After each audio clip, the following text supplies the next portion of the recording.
আসসালামু আলাইকুম রহমতুল্লাহ। এটা হচ্ছে সৌদি আরবের রিয়াদের হারেজ মার্কেট, যেখানে সব পুরনো মালামাল বিক্রি করা হয় এবং সব কিছুই সস্তা পাওয়া যায়। বিশেষ করে প্রবাসীরা বা অন্য দেশিরাও এখানে আসে, সৌদি নাগরিকরাও আসে, যারা মালামাল নিয়ে যায়। এমন কোনো মাল নাই তারা যে এখান থেকে নিতে পারে না। আপনারা দেখেন মার্কেটের পরিস্থিতি, এটা হচ্ছে বাহিরের পরিস্থিতি, ভিতরে আরও জ্যাম, ভিতরে যাওয়ার মতো পরিস্থিতি নেই। আপনাদেরকে যদি আমি একটু দেখাই বিশেষ করে হারেজের পরিস্থিতি, তো এই জায়গায় সস্তায় পাওয়া যায় এবং পুরনো মাল পাওয়া যায়, যার জন্য অনেক জায়গা থেকে দূর দূরান্ত থেকে মানুষ আসে এবং এই মার্কেট থেকে কেনাকাটা করে। আপনারা এমন কোনো জিনিস পাবেন না যে নেই এখানে। গাড়ি পাশ থেকে ধরে বা ইলেকট্রনিক যে সামান রয়েছে, মোবাইল,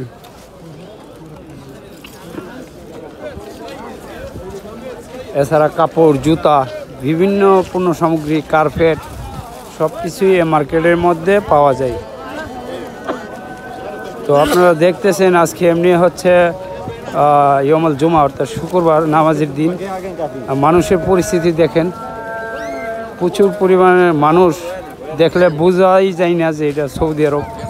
আমাদের বাংলাদেশে যেমন হাট বাজার বসে সাপ্তাহিক, সেম এরকমভাবে হাট বাজার বসে। আমি এখন বাহিরের যে সাইডটা, ওই সাইডটা দেখাচ্ছি আপনাদেরকে।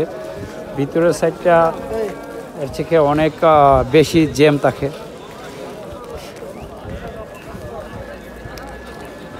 তো এই জায়গায় কার্পেট থেকে ধরে ইলেকট্রনিক বা বিভিন্ন যে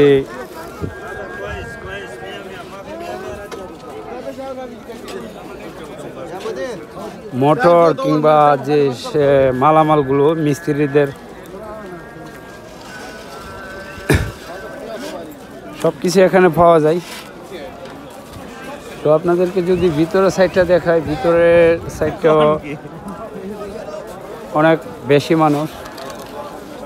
তো আপনাদেরকে আমি আস্তে আস্তে দেখানোর চেষ্টা করব। পুরাটা ঘোরা সম্ভব না, কারণ এই মার্কেটটি ঘুরতে গেলে কমপক্ষে 30 থেকে 35 মিনিট সময় লাগবে। এই মার্কেটটি যদি আমি পুরোপুরি মার্কেটটা ঘুরি বা ঘুরতে যাই, তো আপনাদেরকে যদি দেখাই এদিকে,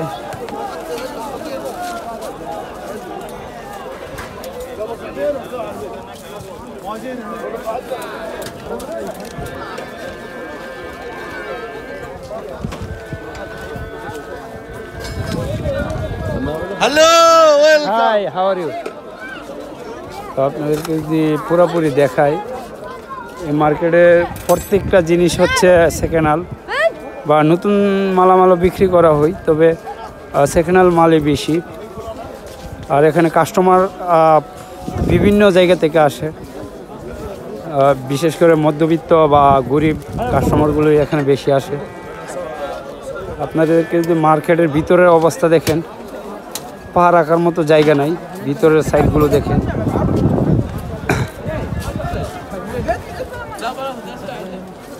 তো ভিতরে যাওয়া আমার পক্ষে সম্ভব না, কারণ এখানে অনেক কাস্টমার।